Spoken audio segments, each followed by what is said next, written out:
डोंबिवलीचे ग्रामदेवता श्री गणेश मंदिराच्या जीर्णोद्धारासाठी 30 किलोची चांदीची वीट दान। नांदेडच्या व्यावसायिकाकडून सार्वजनिक बांधकाम मंत्री रवींद्र चव्हाण यांच्या उपस्थितीत दान। डोंबिवलीचे ग्रामदैवत श्री गणेश मंदिर संस्थानाला 100 वर्ष पूर्ण झाली आहेत। या निमित्त मंदिराकडून शतक महोत्सव साजरा करण्यात येतोय। मंदिराचे जीर्णोद्धाराचे काम हाती घेण्यात आलंय। या जीर्णोद्धारासाठी कल्याण डोंबिवलीसह आजूबाजूच्या परिसरातील अनेक नागरिकांकडून दान दिलं जात आहे। या कामासाठी नांदेडचे व्यावसायिक सुमित मगरे या व्यावसायिकाने आज 30 किलो चांदीची वीट सार्वजनिक बांधकाम मंत्री यांच्या उपस्थितीत दान दिली। यावेळी गणेश मंदिर संस्थानचे पदाधिकारी देखील उपस्थित होते।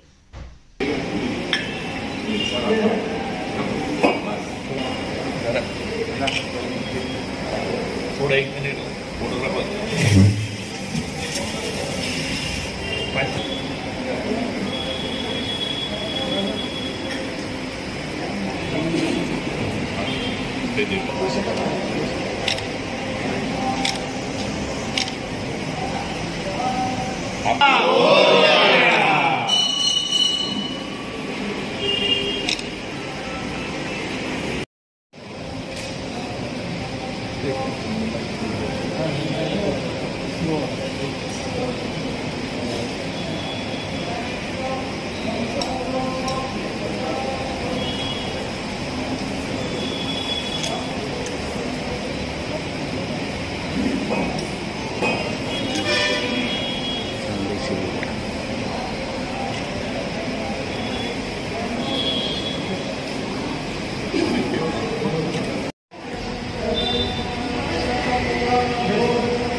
डोंबिवलीतल्या या ग्रामदैवताला 100 वर्ष पूर्ण झाली आहेत आणि एखाद्या ग्रामदैवतेला कुठल्या देवस्थानाला ज्या वेळेला 100 वर्ष पूर्ण होतात त्यावेळेला त्याला तीर्थक्षेत्र असं मानलं जातं। आणि या जुन्या ग्रामदैवतेला डोंबिवलीतल्या सगळ्यात जुन्या ग्रामदैवतेचं जे काही जीर्णोद्धार चालू आहे, गाभाऱ्यात चांदी बसवतोय आम्ही, त्याच्यानंतर इतरही काही सुशोभीकरण करतोय जे पुढच्या 100 वर्षासाठी पुढच्या पिढीसाठी या मंदिराची आम्ही त्या प्रकारे त्याची योजना करतोय।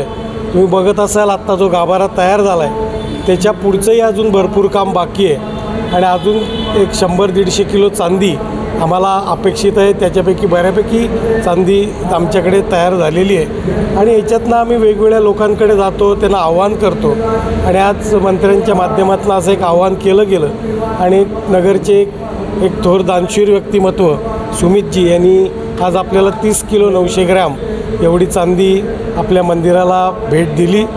आज मंदिराच्या सर्व विश्वस्तांतर्फे आम्ही त्यांचे मनापासून आभार मानतो आणि ग्रामदेवतेच्या चरणी प्रार्थना करतो की त्यांना उदंड आशीर्वाद मिळू दे आणि त्यांची कामधंद्यात त्यांच्या कुटुंबाला स्थैर्य ऐश्वर्य लाभू दे अशी गणपती बाप्पाच्या चरणी प्रार्थना करतो।